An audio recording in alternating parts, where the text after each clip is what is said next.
Hi, this is Mr. West, and today you're watching a tutorial video on solving simple linear equations. This is worksheet D, just in case you're wanting to know that. But this is a course from Math-DrIlls.com, so make sure to check out Math-DrIlls.com. They have amazing math resources. Let's go ahead and start with the concept that if we have 10 and then we subtract 4 and then add 4 to it, what do we get? Well, I know that 10 minus 4, so let me have you follow along here. 10 minus 4 is 6, and then I add 4 again, I get back to 10. Okay, so that happens if I have 10 divided by 2. Well, 10 divided by 2 equals 5, then I multiply by 2, and I get back to 10. Is that an accident, or is there something behind that? Well, let's go ahead and come up with another example. What if I have an unknown amount or any amount? Okay, so if I have any amount and I subtract 4 and then add 4 to it, what do I end up? Well, I end up with where I started, back to x. And the same thing can be said of x divided by 2 times 2. I'm going to end up right where I started. Effectively, whenever you do one of these sets of operations together, these are called inverses, and it undoes the operation that's taking place. So we're going to use that concept when we're solving equations because we want to undo what's happening to the variable, because our goal is to get a variable by itself on one side of the equal sign to see what it is equal to. That's our goal, to solve for these unknown values. And we use inverse operations in order to get it done. The inverse operations, as you may suspect, are additions. Inverse is subtraction, and the same thing in reverse. Subtraction is addition, multiplications is division, and divisions is multiplication. So that's the tools we're going to use to get there. The last bit of information we need to know is whatever we do to one side of the equal sign, we have to keep it balanced. Essentially, if we're looking at, that's a bad drawing. Let me try that again. If we're looking at a mathematics equation, so there's an equal sign, we're thinking about it in terms of a scale, and we have to keep both sides equal. Let me show you what that would look like. So if we have 10 equals 10, that's a true statement, right? 10 is equal to 10. But if I only add 1 to one side, what happens? I have 11 equals 10, and that's not true. 11 doesn't equal 10. Instead, what we would need to do is we need to do 10 equals 10. If we added 1 to both sides, now we create a true statement, and 11 equals 11. So let's go ahead and jump into how do we solve these problems. The first thing I'm going to do is I'm going to create my line down the middle from the equal sign, because this is what splits the equation into two equal parts. So on the left side we have 6, and on the right side we have j minus 6. If we're looking to undo what's happening to our variable, and our variable is right here, it's always important to understand where our variable is and then what operation is taking place on our variable. So the operation taking place is subtract 6. So we need to do the opposite of that. I'm going to choose a different color here. How about blue? So I'm going to do the opposite of subtract 6. I'm going to add 6. What does that do? Well, it's just like down here, our example. If we have subtraction and we do addition, we get back to right where we started, as long as we do the inverse of that same number. So j minus 6 plus 6, we're going to be left with just j. What I like to do is I like to cross that out and show that we use the inverse operation to get that variable by itself. But again, I just defied my balanced equation concept, which is I can't just add to one side. I have to do it to both sides equally to keep the equation balanced. So I need to add 6 on this left side also and get 12. So j equals 12. Now, does that make a true statement? Does 6 equal 12 minus 6? Question mark? Yes, it does. You'll see that I just substituted the value of 12 in for j to check my answer. Now, you might be thinking to yourself, I can just do this in my head. 12 minus 6 equals 6. I just did that quickly in my head.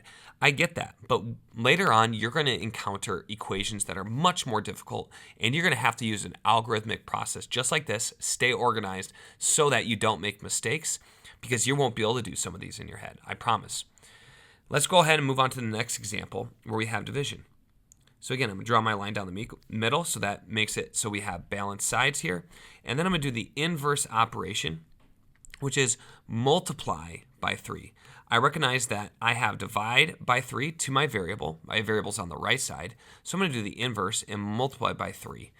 That will cancel out the divide by 3. And then I have 27 on the left side and then s on the right side.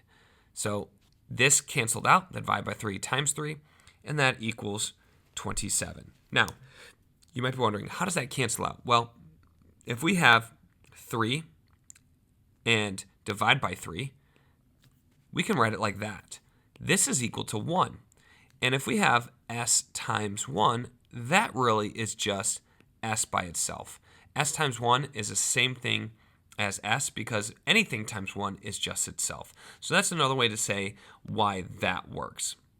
Let's move on to number 3. So number 3, let me change colors again. Number 3, the first thing I want to know is where's the variable? It's on the left side.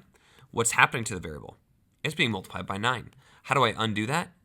I divide by 9. And this is, again, where you get the 9 divided by 9. That's equal to 1, right?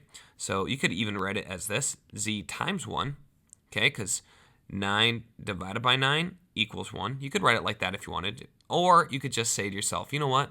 I know that if we do the inverse operation, it cancels away, and I'm just left with my variable by itself. Either way is fine. But I can't just divide by 9 on the left side. I also have to do it on the right side to keep it balanced. So make sure you always do the same operation on both sides of the equal sign.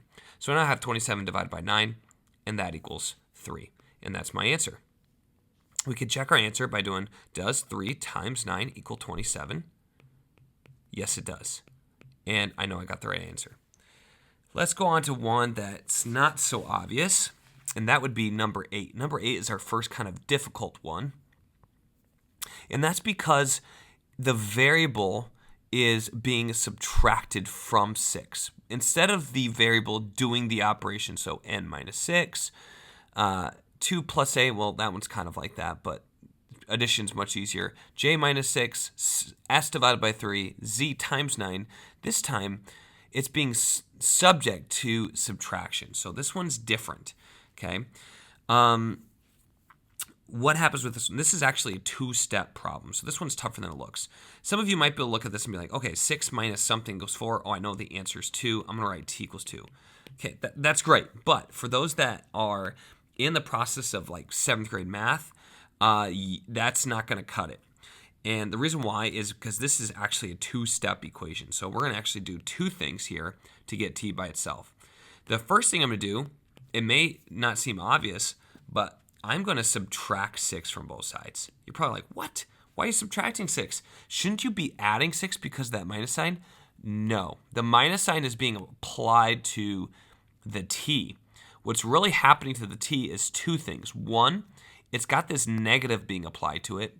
And number 2, it has the 6 being added to it. So that 6 is really a positive 6 because it doesn't have a sign in front of it. That makes it positive. And so really there's 2 things going on. So we're going to handle it in reverse order. The first thing we're going to do is we're going to subtract 6 to cancel that out. And we're going to be left with minus t. And then we have 4 minus 6, and that gives us negative 2. If this is over your head and you're like, this is not where I am at in my classes, we don't talk about negative numbers, just ignore this and go back to the first method I described, which you just think of it in your head. But for those that are maybe in 7th grade math or beyond, this is how you're going to want to do it, is now we do the inverse operation of minus t. Well, this is the same thing. If we have negative 2 equals minus t, that's the same thing as negative 2 equals negative 1 times t. Well, if I have negative 1 times t, I can always get rid of that negative sign by dividing by negative 1. And this is going to be my second step. This is a 2-step equation. So then I have negative 1 times t, or negative t, divided by negative 1. That's going to cancel out. I'm left with just t on the right. Negative 2 divided by negative 1. That just gives me positive 2, and I have my answer. You're probably thinking that's a lot of work for some result you can do in your head. I understand that. These are future math concepts that you're going to be using. Okay, so I'm going to talk about a few things first before I end that a lot of students get wrong. So let's talk about what students get wrong. And one of the things students get wrong a lot is they do this. So They see this problem, v divided by 8 equals 8, and what they do is they say, oh, I know 8 divided by 8 equals 1, v equals 1. That's not right. And the reason why it's not right is if you do 1, you input this value in for v and do 1 divided by 8, that is not equal to 8. So you messed up. That's very common that students do that operation across the equal sign. I'm going to show you other ones they commonly do with that. So instead, we need to think about what are the opposite operations that we need to perform to get that v by itself. Again, that's our goal. Or is this a u? I think it's a v. So then I multiply by 8 to both sides because that is the opposite of divide by 8. So I multiply by 8, and I have to do that to both sides to keep it balanced. That cancels that away, or makes it 1. 1 times v is just v. And then I have 8 times 8 on the left side, and that equals 64. So that's my answer. Does that make more sense? Does 64 divided by 8 equals 8? Question mark? Yes, it does. That's why that answer check can be really important if you're not sure on the correct answers. Another way that students get these wrong, very similar. They do, oh, I see the plus 2. I'm going to do 5 plus 2, and that equals 7. Well, does 2 plus 7 equal 5? No, it doesn't. So that's where the answer check is useful. Instead, we need to go in reverse, subtract 2 from both sides, because there's being opposite operation. Now, very important, that's essentially a plus 2. Okay, I know doesn't have plus 2, but because there's no negative sign in front, that's a plus 2. So we do the opposite of plus 2, and that's minus 2. So we have m equals 3. Does 2 plus 3 equal 5? Yes, it does. All right, let's come up with maybe one more. I'm trying to look for a multiplication one that a lot of students mess up. This one, here we go. So number 5, I'm going to end on number 5. Number 5, we have 2 times x equals 14. Common mistake I see is people do 14 times 2. Oh, this is 28. X equals 28. That's not correct because 2 times 28, if you're to plug that back in, does not equal 14. It's going to equal 56. So instead, we need to do the inverse operation to undo it. So we're going to put this line down. This is multiplication happening. So we divide by 2. What we do to one side, we have to do the other. Divide by 2, and we have x. That cancels out. 14 divided by 2 is 7. And then we can check our answer. Does 2, that looks like a z. Does 2 times 7 equal 14? Question mark. Yes, it does. Check. So we have our answer. So I hope you found this video helpful. If you have any comments or questions, make sure to just type it below in the comment section. I look forward to seeing you next time right here on West Explains Best.